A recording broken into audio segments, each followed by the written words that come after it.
Hello everyone, ayan, nagluluto ako ng kung namalgok or soybean stew, ayan, yan ang aking ingredients, bean sprout and radish, lagyan natin siya ng Chinese radish and onion leek and garlic. So, mag-ano tayo?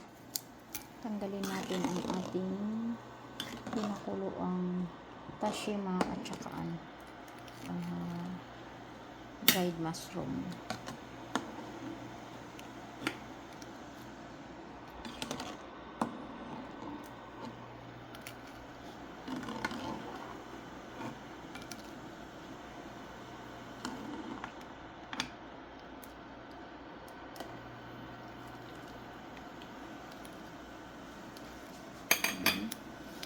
So, ang ilagay natin unang-una ay ang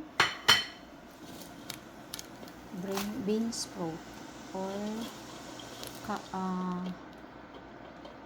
sa ano kasi sa Korean, kung namol.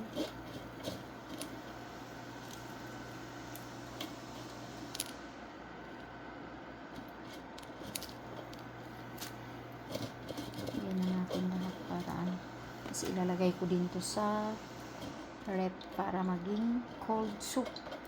Kasi yan ang paborito nila minsan, cold soup.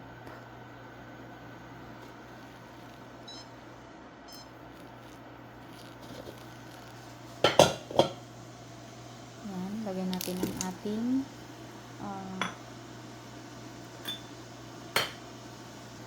lagyan natin ang ating radish. Lagay natin ang ating onion leek at saka onion. Ayan.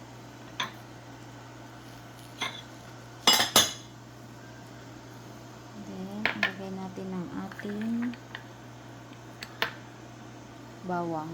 Ayan.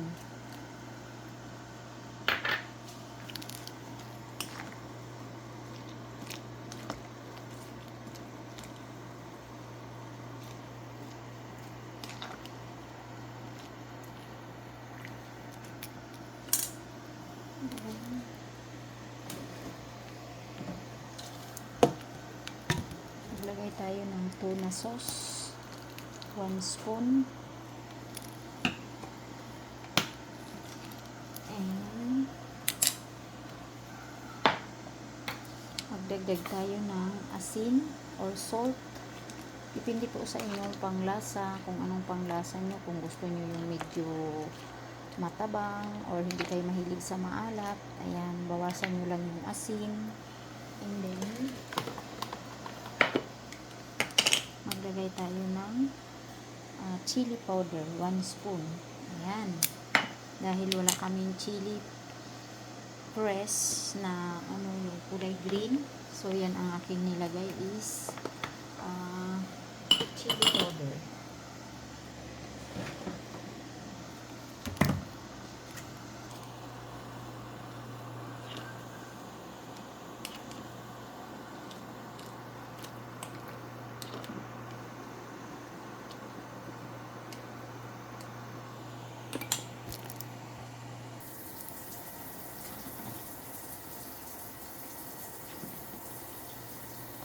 Ayan ang ating sabaw na kung namulgok or soybean stew. Ayan. Mabilis lang gawin. Magpakulo lang kayo ng tubig. Kung may tashima kayo or dried seaweed na kulay green at saka yung dried mushroom at saka yung dried pulak, kasi wala silang stock na dried pulak, so ano lang yung nilagay ko, tashima and dried mushroom. Kumbaga pampalasa lang yung kasi yan ang kasanayan nila, yung tashima at saka dried mushroom at saka yung dried pulak. Kung walang dried pulak, yung yung sa atin yung dilis na malalaki, yung pwede yan ilagay sa sabaw kasi pampalasa lang. Parang pampalasa siya. Malasa siya pag nilagyan mo siya ng dilis na dried dilis at saka yung dried pulak at saka yung tashima or mushroom, kung ano yung available sa inyo, yun ang ilalagay. So, ayan, lagay mo yan, tapos tanggalin mo yung nilagay mo na tashima, at saka yung maiiwan yung soup na lang. Bali, pakuluan mo siya ng 10 or 15 minutes. And then, ilagay mo na yung mga gulay, kagaya ng bean sprout, at saka yung radish. Ayan. Depende. Kung wala kayong Chinese radish, okay na yung bean sprout, tsaka onion leek, garlic, yun lang po. Tapos timplahan nyo na lang siya ng asin. So, kung wala kayong tuna sauce, okay na yung asin. Kung ano yung available sa inyo. Kung naglalagay kayo ng bitsin or magic sarap, okay na yun. Basta ang sa kanila ay hindi sila gumagamit ng magic sarap or bitsin. So, ang nilalagay ko is tuna sauce, kunting asin. So, ang nagpapalasa sa kanya ay ang tashima, dried mushroom, dilis, or dried pulak. So, yun nagpapalasa sa kanya. So, ito na, luto ng ating sabaw. Ayan. Thank you so much for watching and share my video. Like and share my video. Ayan.